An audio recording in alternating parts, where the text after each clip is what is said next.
Assalamu alaikum, my dear listener. So let's begin without wasting any more time. Let's start my today horror stories videos. আশা করছি my dear listener আপনারা সকলেই ভালো আছেন, সুস্থ আছেন। আমি ফাহিম আশরাফ আলামিন আজকে আপনাদের মাঝে একটি দুর্দান্ত ভয়ানক ভৌতিক ঘটনার ভিডিও নিয়ে চলে আসলাম। তো আর দেরি কিসের, চলুন ঘটনায় যাওয়া যাক। এই ঘটনাটা আমার খালামণির সাথে ঘটেছিল। তিনি আমাকে এই ঘটনা সম্পর্কে বলেছেন। আসলে এই কাহিনী আজ থেকে অনেক বছর আগের। আমার খালার বয়স তখন 15 কি 16 বছর। সে সময় মেয়েদের কম বয়সে বিয়ে দেওয়া হতো। আমার খালার সাথেও তাই হয়েছিল। 15 বছর বয়সে তিনি পাড়ি জমান শ্বশুর বাড়ি। বিশাল জমিদার বাড়ি নয়, তবে আর্থিক অবস্থা বেশ ভালোই ছিল।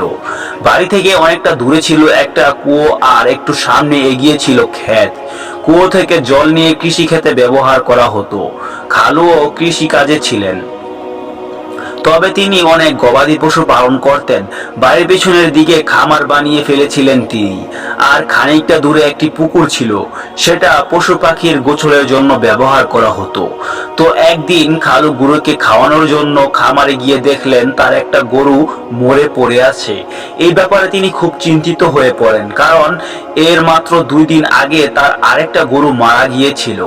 তাই তিনি ঠিক করলেন আজ ডাক্তার আনবেন এবং প্রয়োজন ওষুধও কিনে আনবেন, কারণ এই প্রাণীগুলো তার খুব প্রিয় ছিল। তিনি এদের খুব ভালোভাবে দেখাশোনা করতেন। তো সেদিন দুপুর 12টা নাগাদ বেরিয়ে যান। খালাকে বলে যান ওদের খেয়াল রাখতে। বাড়িতে খালা, শ্বশুর, ননদ, বাসুর এবং বাসুরের বউ ছিলেন। খালা দুপুর 2টা থেকে 3টার দিকে বাইরে যান। তিনি দেখতে পান পুকুরের কাছে কে যেন দাঁড়িয়ে আছে। আসলে এই সময় গ্রামে বেশিরভাগ মানুষ বাইরে বের হয় না, কারণ তখন কাঠফাটা রোদ থাকে। কিন্তু খালার কেন জানি প্রাণীগুলোকে দেখার ইচ্ছে হয়, তাই তিনি বাইরে বেরিয়ে আসেন। তিনি এগিয়ে গিয়ে দেখতে যান ওখানে কি আছে। যা দেখলেন তা যে কোনো মানুষের পক্ষে স্বাভাবিক থাকা সম্ভব না। তিনি দেখলেন উলঙ্গ একজন সরাসরি কালো পশমে ঢাকা মানুষের মতো গড়ন হলেও মুখটা কুকুরের মতো। হাতে লম্বা লাঠি দিয়ে মাটিতে বাড়ি দিতে দিতে শব্দ করছে। আর আশ্চর্যের বিষয়, জিনিসটার পা একটা। মুখটা দেখে মনে হচ্ছিল কতটা ভয়ানক। মাথাটা বাঁকিয়ে জিভ বের করে হাসছে। খালা কেমন যেন অস্থির হয়ে পড়লেন, তার স্পন্দনে বন্ধ হয়ে যাওয়ার মতো অবস্থা। হঠাৎ তিনি দেখলেন ওই জিনিসটা লাঠি দিয়ে মাটিতে বাড়ি দিতে দিতে তার দিকেই এগিয়ে আসছে। খালা ভাবলেন যা হবে দেখা যাবে। তিনি আল্লাহু আকবার বলে দৌড়াতে শুরু করলেন। তিনি শুনতে পেলেন সেই শব্দ এখনো তার কানে আসছে, খুব কাছ থেকে। প্রকৃতির ডাক যেন থেমে গিয়েছে, শুধু ওই শব্দই তার কানে আসছে। দৌড়াতে দৌড়াতে তিনি খুব ক্লান্ত হয়ে পড়লেন, তবুও যেন পথের শেষ নেই। কেমন যেন গোলাকাদার তিনি ঘুরছেন। হঠাৎ তার চুলের মুঠি ধরে কে যেন টেনে ধরলো। কেমন একটা পচা গন্ধ পেলেন তিনি। কি করবেন না জেনে তিনি ঘামতে লাগলেন। তার রীতিমতো অজ্ঞান হয়ে যাওয়ার মতো অবস্থা। তার মনে হলো মৃত্যু তার পিছনে দাঁড়িয়ে আছে। তবুও তিনি শেষ চেষ্টা হিসাবে আবার দৌড়াতে শুরু করলেন। তার মাথায় প্রচন্ড জোরে টান পড়লো। খালার মাথা থেকে প্রায় একগুচ্ছ চুল উঠে এলো। তবুও তিনি দৌড়াতে থাকলেন।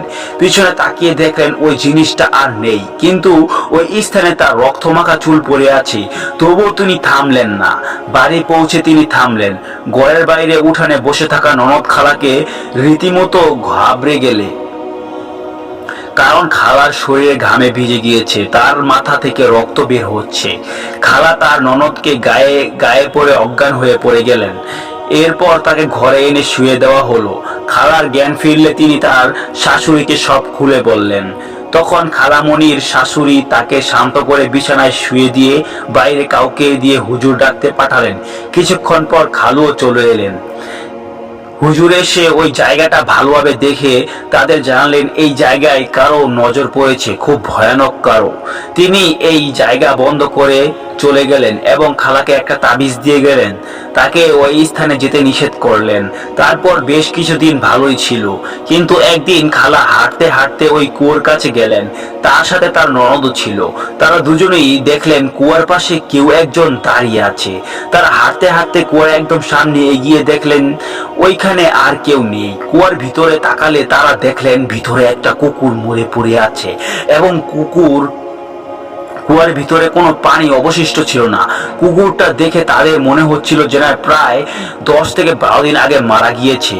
কুয়ার ভিতরে এসব দেখে তার ননদ রমজান চাচাকে ডাকতে গেলেন। রমজান চাচা মানে খালার শাশুড়ির ভাই, অর্থাৎ চাচা শ্বশুর। তিনি কিছুটা সামনে এগিয়ে দাঁড়িয়েছিলেন। ননদ খালাকে বললেন, চলো যেতে। তিনি এসে বলে দিবেন ওইখানে আর দাঁড়ানো উচিত নয়। তাই খালা হাঁটতে হাঁটতে বাড়ির দিকে আসতে লাগলেন। তিনি তখন খালামণি শুনতে পেলেন কুকুরের ডাক। পিছনে তাকিয়ে দেখলেন সেই অবয়ব দাঁড়িয়ে আছে। দেখে খালা কাঁদতে কাঁদতে আয়াতুল কুরসি পড়তে লাগলেন। তিনি ভাবলেন যাই হয়ে যাক, তিনি আর পিছনে তাকাবেন না। তখন তিনি শুনতে পেলেন তার ননদ মিম তাকে ডাকছে ভয়ঙ্কর ভাবে। প্রথমে ডাকলেও তিনি না থামলেও তিনি দুই তুকারি করলেন। খালা বুঝতে পারলেন এটা মিম নয়। তিনি হাঁটতে থাকলেন। তাড়াতাড়ি হাঁটতে গিয়ে তিনি পড়ে গেলেন। হঠাৎ মিম দৌড়াতে দৌড়াতে এসে তার হাত ধরে বাড়ি নিয়ে গেলেন। এরপর আরো অনেকবার তিনি ওই জিনিসটা দেখেছেন, তবে এটা তার ক্ষতি করেনি। গল্প পুকুর পাড়ের অবয়ব, লেখক সজরে ইসলাম স্নেহা। বিদ্রোহ গল্পের লেখার ভুল ত্রুটি ক্ষমা সুন্দর দৃষ্টিতে দেখবেন। অবশ্যই কমেন্টে লিখে জানাতে ভুলবেন না আজকের গল্প কেমন লেগেছে। তো ভালো থাকবেন, সুস্থ থাকবেন, নিজের খেয়াল রাখবেন। দেখা হচ্ছে পরবর্তী আরো একটি দুর্লভ ভয়ঙ্কর ভৌতিক ঘটনার ভিডিও নিয়ে। আল্লাহ হাফেজ।